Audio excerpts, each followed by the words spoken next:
I'm your host, Brandy Fleck, and this is Human Amplified. We're on a mission to revamp society by amplifying your humanity. This week on the show, my name is Aly Rosenberger.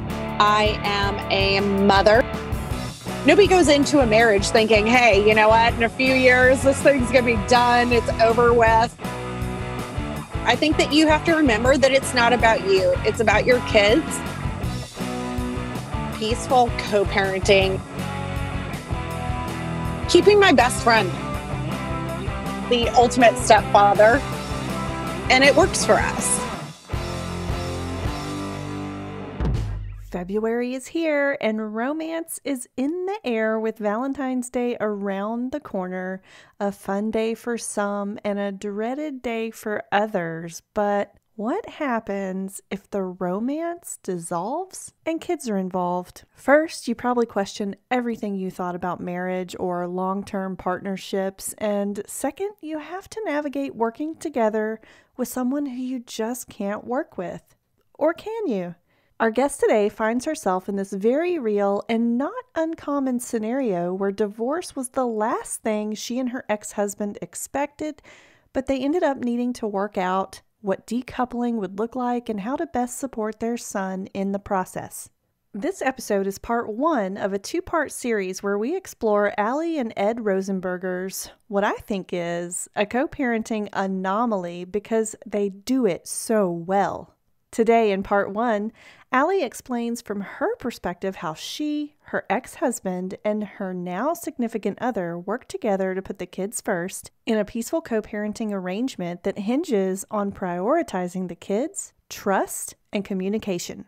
Aly doesn't deny the difficulties they've encountered, but the way she's fought to keep a cohesive unit is admirable, and may we all aspire to this level of commitment and maturity if the time comes or if it has already come. Aly gives us details. She tells us how she navigates relationship areas such as setting priorities, trust, follow-through, communication, respect, jealousy, compromise, disagreements, boundary setting, bonding, and all while ensuring her son's needs are at the front and center. Since a big part of co-parenting can involve divorce as the catalyst, we also dive into how Aly dealt with that relationship change and helped her son transition through it too. She also opens up about including her significant other in the picture and what that looks like for co-parenting. Next week, we'll hear from Ed, Aly's ex-husband, and their son's biological father, who commits to and follows through with the same arrangement. An important note about today's story is, if you find yourself navigating co-parenting, it may not look exactly like Aly's and Ed's journey, but it is possible to co-parent peacefully in a way that works for you and your family. I love your support. Thank you so much for your support. If you would like to continue supporting the show, you can always purchase some of our top-notch merch, which is at humanamplified.com/shop. You can leave us a rating and review on Apple Podcasts or on Facebook. And if you haven't, subscribe to Human Amplified on your favorite podcast platform. My name is Aly Rosenberger. I am a mother to an 11-year-old boy named Alex, and I also am in the data management field. I work for a company called Cigna, and I specialize in Agile. Awesome. Okay. And so you are here because you're doing something amazing. And I know I mentioned this a little earlier, but you and your ex-husband are peacefully co-parenting. And I've loved watching your journey on social media. Did you guys ever think you would be in this situation? Oh, absolutely not. Yeah. I think overall, we thought we would be together forever. We both have really strong views when it comes to marriage. Mm-hmm. So we thought we would be able to work this out together. But when it didn't, we ended up in this peaceful, calm situation, and it works for us. Good. Do you think that there are lessons in your situation that could extend to other people, even if their relationship dynamics are a little different? Oh, absolutely. I think that you have to remember that it's not about you. It's about your kids. even when there are times you disagree, it's not about you. It's about what's best for your children. Mm-hmm. And you have to remember that. And you seriously have to take that to heart when you make decisions, that what is best for that, what's best for you, not what works best for you on that day or what works best for somebody else on that day. What works best for your child long-term is very important. I definitely agree. What about, I know that there are situations where sometimes people disagree about what best for the children actually is. How do you guys come to a consensus on what the best for your child actually is? Oh, we're no different from anybody else on that front. There are things that we disagree on. It's definitely been a learning lesson that we do the same thing that we did in our marriage. As we were a united front to our son's face, we agree. We agree with each other whether or not it's something we actually agree to. And then offline, out of his view, is where we discuss those things and come to a middle ground and decide where we need to do to be on the same page. It's not about who's right or who's wrong. It's how to get in the same space and for you both to agree. Okay. So compromise, lots of compromise. Oh, absolutely. I would say overall, we really haven't had to compromise that much since getting divorced. I think we did a lot more of that when he was in those terrible threes and fours on how his direction on how he would be parented would go. Uh-huh. I think it's a lot easier now that he's 11. We're both united on how he'll have to learn as far as being a teenager is concerned. Gotcha. Okay. Well, so what is the best thing about co-parenting to you? Keeping my best friend.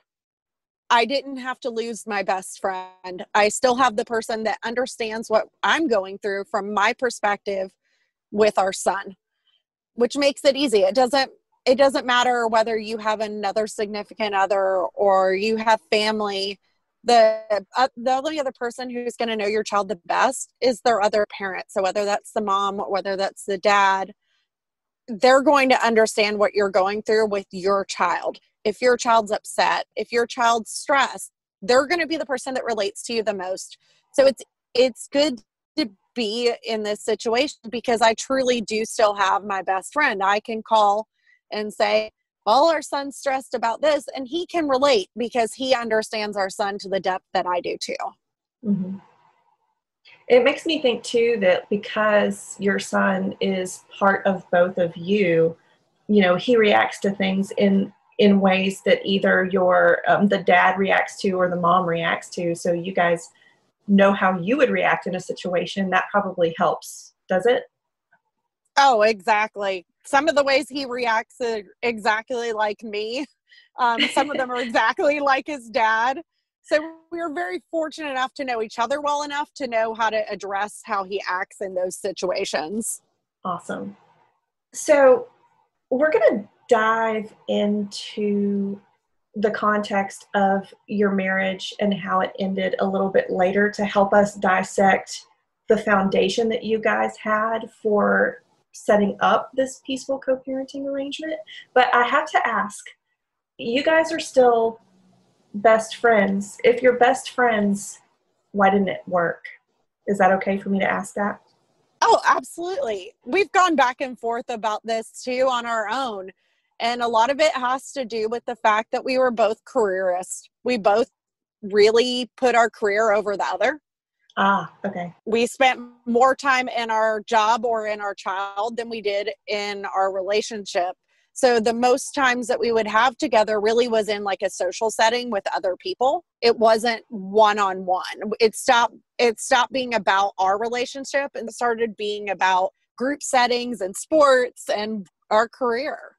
That makes a lot of sense. Okay. Well then, now that we've sort of got that picture, what does co-parenting mean to you, and what all does it actually involve more specifically? So I see a lot on co-parenting and people considering co-parenting to being able to trade back and forth with their child and not necessarily having to deal so much with the courts. But I'd like to think that it goes further than that for us. Mm-hmm. We do not have a child custody plan. Our child gets to choose whose house he wants to go to during which time that suits him, based off parental schedule. So if I'm out of town, he's going to be with this dad, or if his dad's out of town, he's going to be with me. But other than that, we don't have set nights, set days. It's solely up to the discretion of our son on who he gets to spend time with when he wants to spend time with them. However, we have made other choices around that too. With the co-parenting, we agreed that we would have family dinner night once a week. That's awesome. So regardless of whose house, we have family dinner night. We also spend a lot of time communicating. My ex-husband is deployed right now, and I talk to him on video probably at least 4 times a day. Okay. And we catch up on how each of us are doing, how our child's doing, any sports going on, and how we can help each other, even though we are a far distance apart. So a lot of it has to do with communication. You can't close the lines of communication. So you can't just email or text. To be able to truly co-parent, you need to be able to talk to each other face to face, and you need to be able to talk in a civil tone. You can't yell at each other. You have to be able to have a rational conversation. And remember, it's about your child. Yeah, yeah. That is so amazing. I don't know if I know anybody who goes without a plan. How is your son responding to going back and forth? And does he go back and forth pretty equally when your ex-husband's not deployed? So I'll answer that first part first. He was a little upset. He found out that he was not getting 2 Christmases. Oh. So that definitely crushed his dreams. He didn't realize that he would be sharing holidays with his mom and dad every year. So we also share all holidays. There's no split holidays. If we want to visit family, we are allowed to do that, but we give a heads up. Mm-hmm. And actually both our families accept it. So we can travel to each other's families if we really wanted to do it all together still. That's amazing. So that's the cool thing about that. Our son did not like that idea. He thought he was going to get 2 Christmases, which meant twice as many presents. Uh-huh. So I would say, other than the fact that he's not getting 2 Christmases, he's handling it very well. That's good. As far as the back and forth, he's a daddy's boy. And I love that because his dad's deployed roughly every year. I encourage him to spend as much time with his dad as he can when his dad's home. So I would say I get more time with him throughout the year overall based off the fact that his dad deploys. Mm-hmm. But when his dad's home, he gets a majority of the time unless he's traveling for work. And that works out too, because I know that I'm fortunate enough to get a lot of alone time with him. Awesome. Awesome.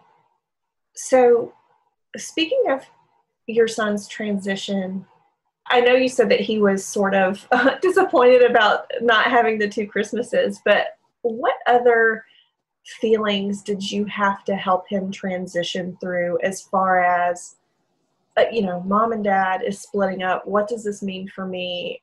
Was he upset? Like, how did that go? I would honestly say it went better than we expected. We expected it to go very badly. I mean, you're an only child. Your parents are getting divorced. You're 11. Well, he was 10 at the time. So we expected that it would crush his dreams and that he would not be able to understand that we were still going to try to maintain a friendship, that we were going to still work through this together, and that we were still going to be a family. So we expected it to be very hard. The day we told him, he handled it. It was a little rough, but overall he handled it pretty well. And I think as time went on, he's realized that we truly are committed to staying friends, that other than having 2 houses, which by the way are 4 doors apart from each other. Ah. Yes. So we live on the same street. Works out great. I think when he realized that that truly wasn't going to change and that his life wasn't going to change apart from the 2 houses, that he's handled it really well. He's still a daddy's boy. He still maintains the same sense of lifestyle and same school. So nothing changed apart from us not living together. The one thing we were surprised about is he wasn't really shocked. Oh. We've never been one to fight. Uh-huh. I mean, even still, we really don't fight.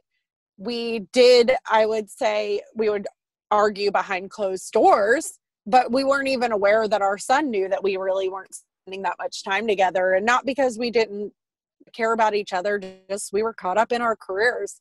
So when we did tell him, he honestly was not that shocked, which was news to us because he'd never brought it up. He'd never asked us if we were okay, never gave us any sense that he thought that we wouldn't stay married his whole life. So Yeah. it was more shocking, I think, to us that he was aware that we weren't the same as we'd been 10 years earlier or 5 years earlier. Mm-hmm. That's really interesting how observant kids are, and also how adaptable. It's pretty cool when you think about it. A lot of what you're saying sounds to me like you are really well adjusted, and in order for you to provide that foundation for your son, you know, you've had some really healthy coping mechanisms. So can you tell us, what did you experience as you were having the realization that things had to change with your marriage, and how did you cope to get through this transition? I would say it probably went worse for me than it did for my son, and not on a cope wise. It took a long time to finally realize that I felt like we were roommates, that we were really good best friends, but the spark just wasn't there anymore. So when I finally talked to him about it, because I didn't choose to talk to him about it, I just kind of held it in. Mm-hmm. When I finally chose to talk about it, we spent a whole long day talking about, oh, hey, maybe we are kind of roommates. And I think after that, I mean, I would say I held a lot of stuff in. I didn't tell my friends. I didn't want people to think that I failed at things. And that's what kind of snapped me out of it, was I would not want my son to think that he fails if something doesn't go his way. Gotcha. If things don't end up as you plan them to. Nobody goes into a marriage thinking, hey, you know what, in a few years, this thing's going to be done. It's over with. Mm-hmm. Yeah. Nobody goes into it that way. And I wouldn't want my son to think that they're automatically failing at life if something goes wrong in their life. So that's what kind of snapped me out of it, and realized that I needed to put him as a priority, not me. It made it a lot easier to realize that I needed to change my focus to focus on him. Gotcha. That makes a lot of sense. Okay. I'm going to shift back into disagreements. You had mentioned compromise earlier. And can you walk us through sort of y'all's process for reaching a compromise when you have a disagreement? Are you really methodical about weighing pros and cons, or do emotions get in the way? How do you typically get to where you need to be? Well, we're all humans, so sometimes emotions do come to play. I would say I'm less rational than Ed is. Ed is definitely the more rational of the two of us. So usually when we disagree, if a feeling comes into it, I would say it's me.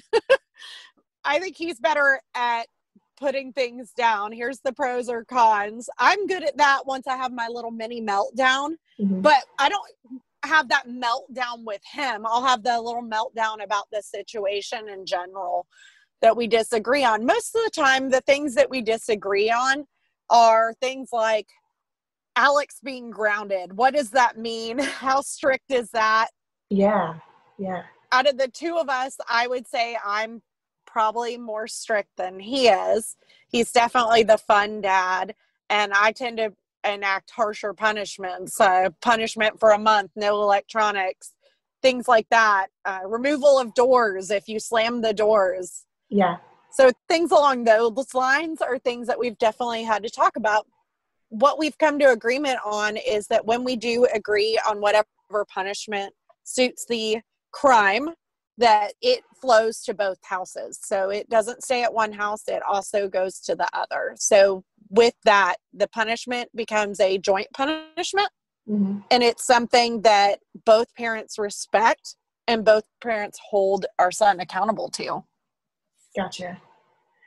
I love that word, respect. So this is really big because I think a lot of co-parenting breakdowns happen when there's a lack of respect. So was there ever a time when you guys had lost respect for one another because of rough patches? And if so, how did you gain that respect back? Oh, absolutely. I know that he's probably lost respect for me at times. I'll let him tell those stories. Mm-hmm. And then myself, I mean, when we first split up, we went through the dating game. The dating game is definitely something, and it's putting your focus elsewhere besides your child. Mm-hmm. And we both went through that. So I would say there was both varying degrees of respect loss when it came to putting needs of our son first. I think when we both tried to start dating, that we shifted our focus from our son to trying to fill those needs that we had ultimately. Mm-hmm. And so we did have some tough discussions about that. And it took time. It really took time to build that back up and to set boundaries that if you're going to go on dates, you do it not on your time with our child, that you arrange that time so they're with the other parent. Things along those lines were things that we had to discuss. They're not something you discuss when you're married. So it was a new discussion, and it helped build that respect, us being able to have that conversation. Okay. That's a good point, is like if you keep communicating and sort of follow through. Mm-hmm. Absolutely. Yeah. Communication is key. Uh-huh. And when you do what you say you're going to do, I think that probably helps too. Because if you guys agreed to something and then one of you just didn't uphold that agreement, that would make it all sort of fall apart.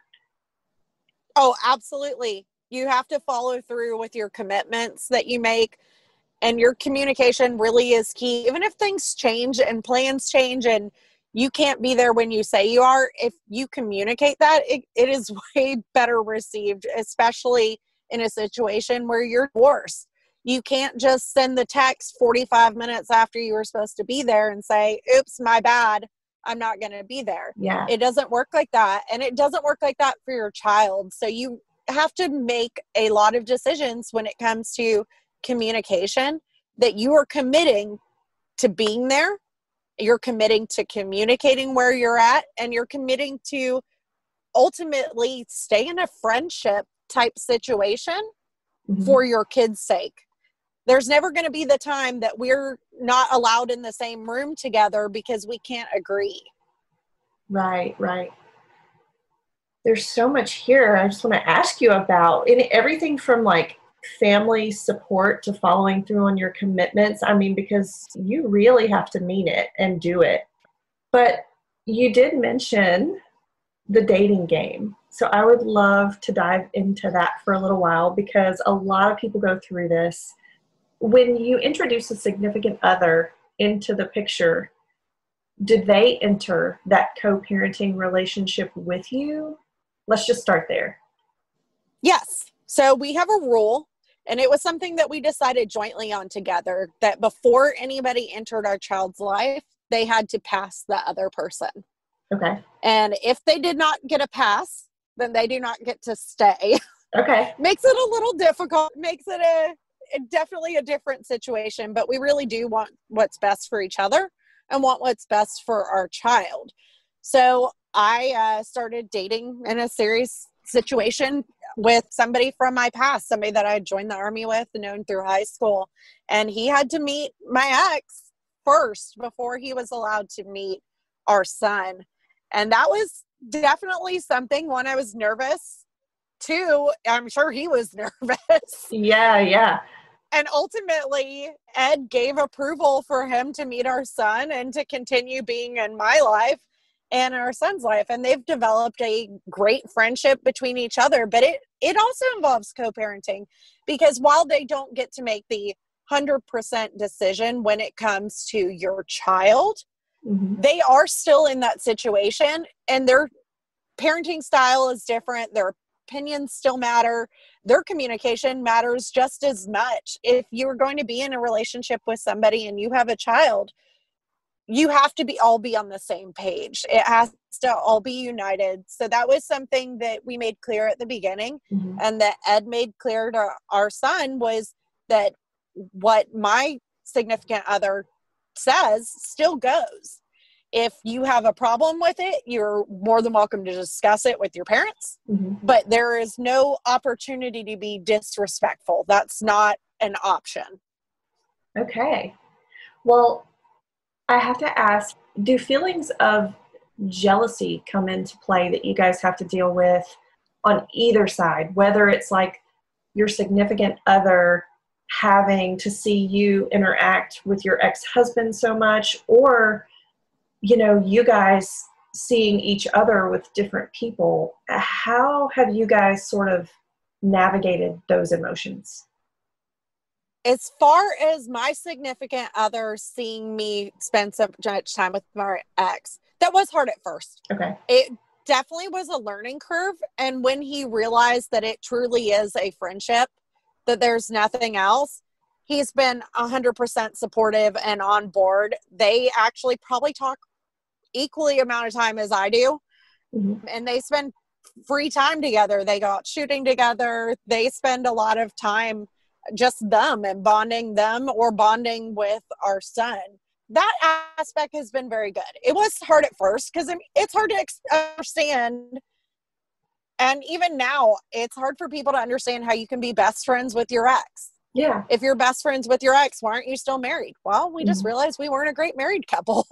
Yeah. But doesn't mean we can't be good friends. Right. So that was hard. As far as jealousy against each other, I don't know, I would say from his perspective, I think he'll have to give that. From mine, no, I've been jealous about time that he has been on dates, I would say, and not from a jealous that he's out with somebody else, but jealous because sometimes I felt like at the beginning, like I said, with our dating game, that we needed to spend more time with our child. Once we got into that motion of how things were the new norm, it was really easy to drop those feelings. Now I would say he would say I interfere because I want to find his right person for him. So I do kind of interview people. I would say I put a few interviewing questions out on their life, and so I would say he says I interfere more than jealousy. It'd be an interference. Okay. I do interview candidates. I know that's really, really horrible, but I want him to find his best match, and I want him to find a person that's going to be great with our son too. Yeah. I want to be able to continue this for the next 30 years, that we can all spend time together and have no issues, that when we have grandchildren one day, we're all in the same room holding grandchildren. So it definitely, I would say I interview a little bit. That's awesome. I mean, it makes sense though, because to peacefully co-parent and to work together, you all have to get along. So any stepmother figure that would enter the picture would need to get along with you. So Yep. Yeah.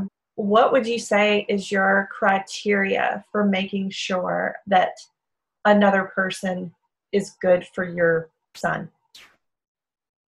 Right now, I'd say a lot of patience. Okay.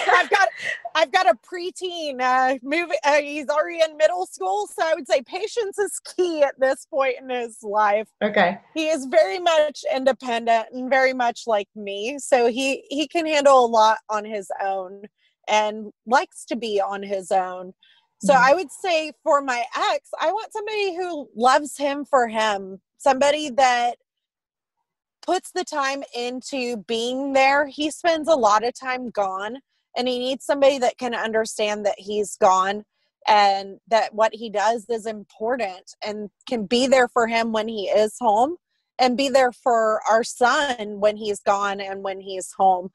That when dad's gone, it doesn't mean that a stepmom situation that you shouldn't care about their son. That's going to be your son too one day. Mm-hmm. So it would be putting in that time, whether or not Ed's there or not. I mean, I have many criteria for how I think they need to be the best person for Ed. I want somebody who cooks for him, who can make a better apple pie than I do. Because right now I have to make him his apple pie. He can't do his laundry, so I need a girl who can step in, do his laundry so I can stop doing it. Uh-huh. I want somebody who ultimately loves him for him. He's a great guy. He's a great person. He has a great family. It just wasn't with me. Yeah, yeah. Gosh, I feel what you're saying, because I mean, you know, I've been there too, you know, and I think a lot of people have. So anyways, I'm just taking it all in. So at the beginning of the episode, you mentioned your beliefs on marriage. Do you think you will ever get married again? And what were those initial beliefs? And then how have those beliefs changed after going through this experience? If you would have asked me when I filed for divorce or when we officially ripped the Band-Aid off, I would have said no, I wouldn't get remarried again. I feel like I had a great partner that I ultimately did not put the time, or I would say give myself completely to them in my marriage. Because I focused so much on my career, you can't say that you ultimately give yourself to them in that situation. You put your job first, which means that they're second. And even in the situation with kids, that means that they're third. They take third place in your heart. My son has always been number one priority. So I would say no. I, at first, thought absolutely not. I tried, I went on one date before I started dating somebody from my past, and it was abysmal. He no-showed me. Oh. And I will say I cried into a bucket of wine clams. They were delicious. But it's not funny, but it's like, oh. I know. Oh, I know. I laugh about it now. I did not see myself dating. I did not see myself getting remarried. I honestly liked the idea of just focusing on my child and focusing on my job. Yeah. Then I was able to reconnect with somebody in my past. And it was always my what if person. Yeah. And it made me change my mind. I have definitely realized that I do want to get remarried. I actually, well, by the time this airs, it'll be public news. I'm engaged. Congratulations. Thank you. So 11/20/2021. So that's when we will be getting married. So I will say I did change my mind. I think he has turned into what I would dream as the ultimate stepfather. Okay. And I think my ex would definitely agree, since he has agreed that he would love to be at our wedding and in it if I want him to. So wow. Okay. I would say my vision has completely changed from where I felt I was before. As far as my views on marriage, I do have very strict views on commitment and on marriage. I wanted the lasting, forever, happily ever after. And I'm hoping that I get that opportunity now. My parents both were divorced, both of them multiple times, multiple divorces. And that wasn't something I wanted. One of the things I really loved about Ed is that his family has been together forever. His family comes from a committed, long marriage. And it was something that I really liked seeing. It was really refreshing. Parents that had been together their whole lives. So I think both of us went into this having that view that this was a only option out was, when one of us passes. So I didn't see it coming. And I think that's part of the reason both of us, it took so long to finally pull the plug, is that it was ripping open a fresh wound. It was definitely tearing a piece out of you and making you feel a little bit lost. And it was something we didn't know how to do without each other. I think that's why we've been able to be so strong as friends, is because we didn't have to lose the friendship we had and the ability to lean on each other, not being together. Yeah. How long were you guys married? it would have been 11 years in September this year. Okay. So we'd been together quite a long time, about 13 years. Okay. And still, I mean, we can talk about anything. That's the one thing I'm very fortunate about. I talk about my dating problems. I called him when I got stood up. Mm-hmm. I called him when my date went well with Ryan. I mean, I will say that he is the reason I went on the date in the first place. I told him I was too scared to go after the first time, and he said, worst comes to worst, he doesn't show up and you eat more clams. Yeah. So no harm, no foul, right? Yeah. So with that, I'm very fortunate that I have somebody that I can walk this path with and still communicate and talk to. And ultimately, I didn't lose the parts that I loved about my relationship, which was not having somebody there to talk to. Yeah. Yeah. So when it comes to your new marriage that you are getting ready to embark upon, which that was such awesome news, by the way. Do any lessons from focusing on your career and having that be priority over your ex-husband, how is that going to translate into your new marriage? And what are you doing in that regard? Absolutely. And it was something that we discussed too at the beginning, that I didn't want to repeat my mistakes from the past. Mm-hmm. So in the last 5 years, I've been 50% travel. Okay. So I have reduced that down to under 25% travel a year. So I'm home more. So that was one of the commitments that I made. And then I also made a commitment to work from home so that I have the ability to be more flexible in my life and be there when I need to be. That's awesome. Yep. It was a big change, but yeah, it's worth it. It's worth it. Good. Okay. And then what would you say your son, because I feel like with more loving parents in your life can only be enriched as long as they're loving, of course. So what would you say your son gets from his relationship with his soon-to-be stepdad that maybe he wouldn't get from his relationship with dad? Oh, baseball. Hands down, and Ed will say it too. The thing that he gets is his favorite thing in the world right now is playing baseball. Okay. It is what he eats, sleeps, dreams, breathes. He watches videos on it. He reads books on it. He's consistently throwing balls in the backyard. And the one thing I would say that neither one of us have a strength in is baseball. We are always at the games. We are always there to help.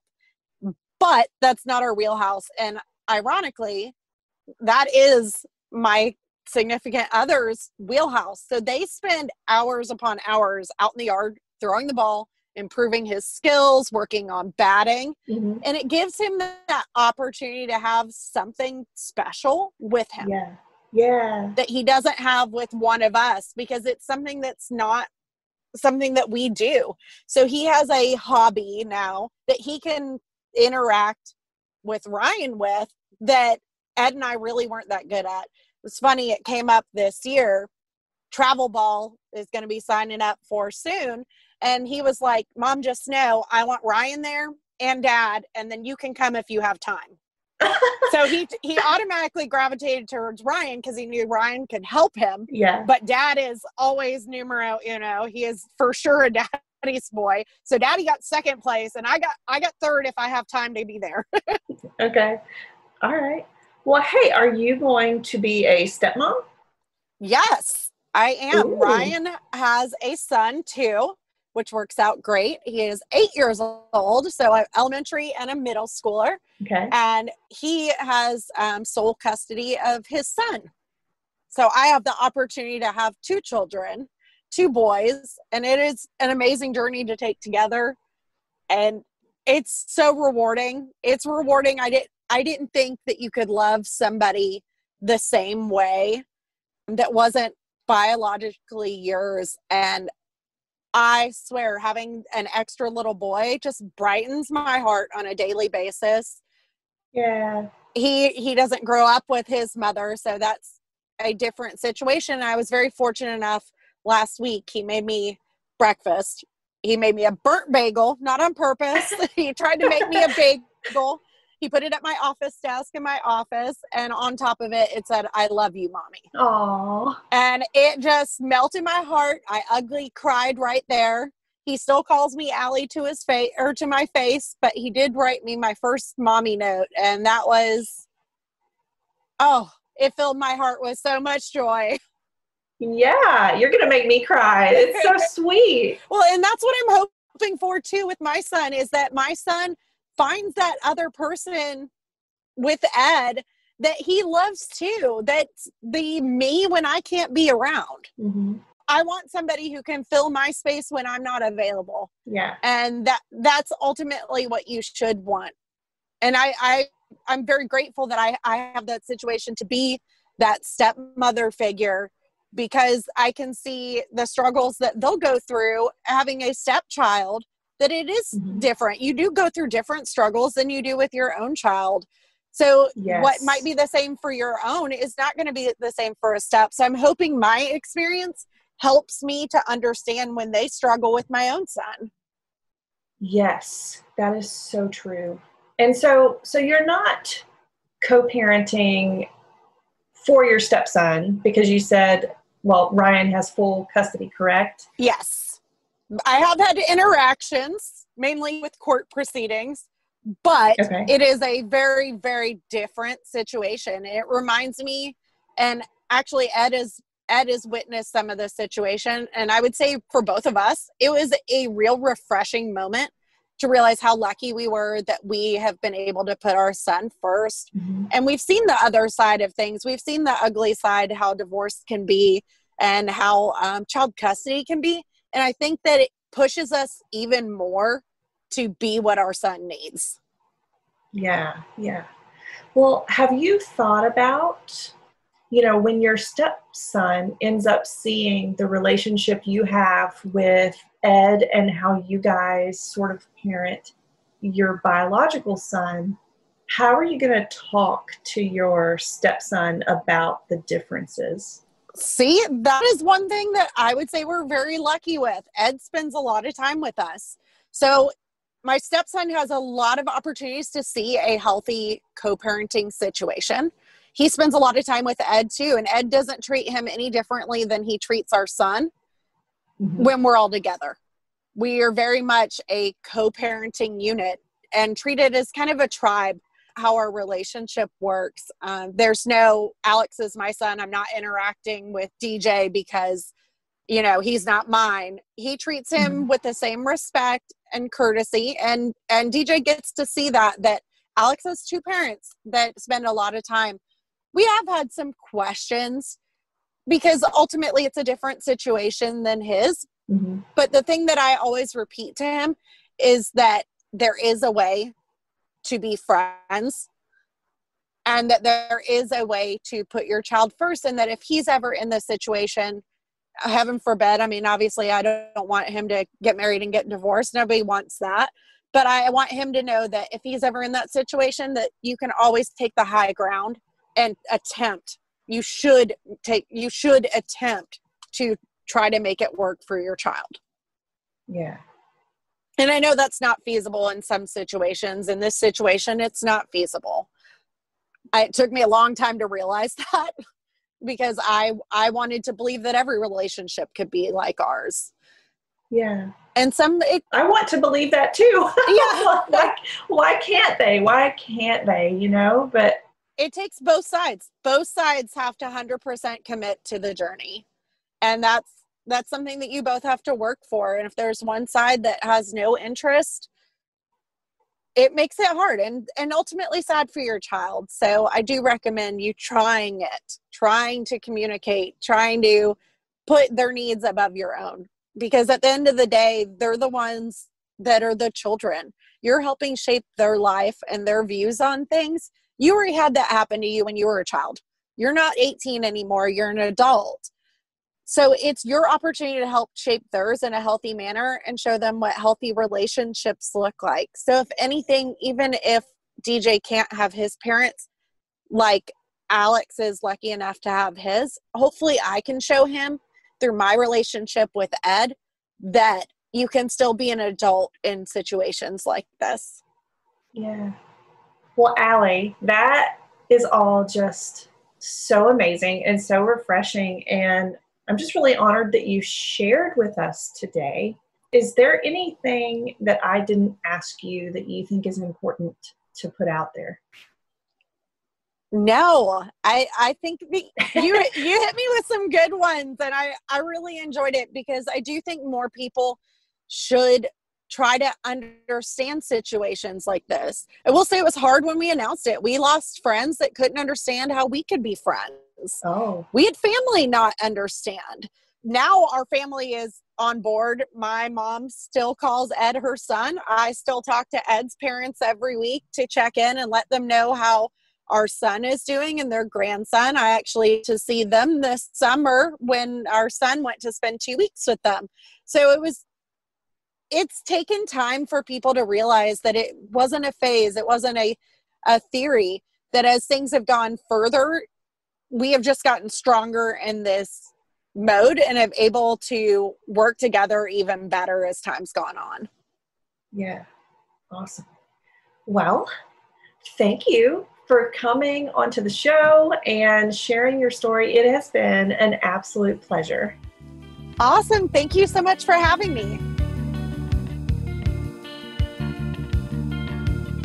Subscribe on your favorite podcast platform and learn more at humanamplified.com.